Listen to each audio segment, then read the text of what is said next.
Oui, je suis Mohamed Haïtoum, secrétaire général de la Fédération des travailleurs de rail, Union marocaine de travail, UMT, au Maroc. Et je suis élu dans cette dernière conférence président de la commission régionale des cheminots arabes.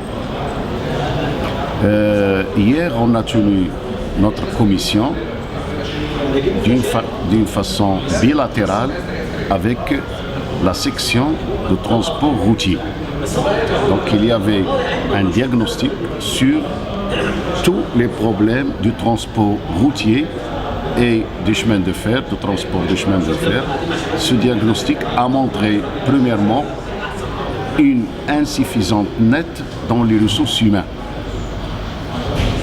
Bien sûr, les causes elles diffèrent d'un pays à autre, du secteur routier au secteur du chemin de fer, mais le constat il est là.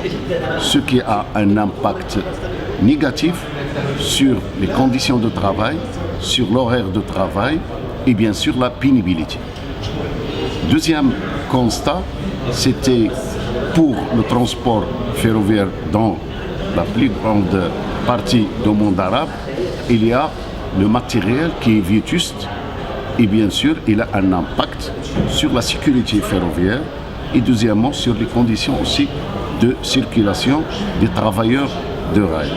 Pour le transport routier, c'est un secteur qui connaît une grande déréglementation.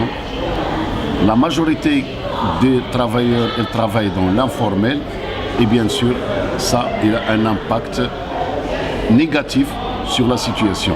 Il y a une grande partie des transporteurs dans le domaine de la route qui n'ont même pas la couverture sociale, c'est-à-dire pas de protection, ni médicale, ni sociale à l'avenir pour leur retraite. Et généralement, les deux secteurs, ils partagent une grande partie de la politique des transports des États. C'est-à-dire cette politique qui les regroupe, elle est caractérisée par le démantèlement.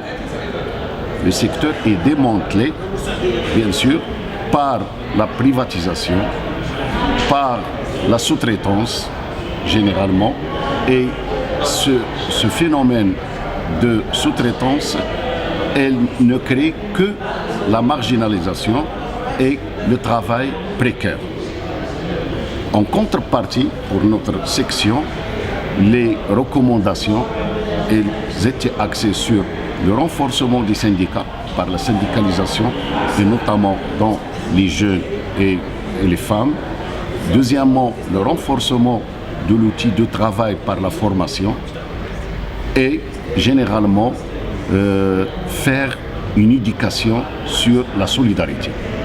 Parce que les solutions pour nous dans l'avenir ne peut que se baser sur la solidarité qui doit être non tout simplement une valeur primordiale pour les syndicalistes, mais c'est une façon d'éduquer les gens, de les recruter et de renforcer leur outil de travail et bien sûr leur bien-être.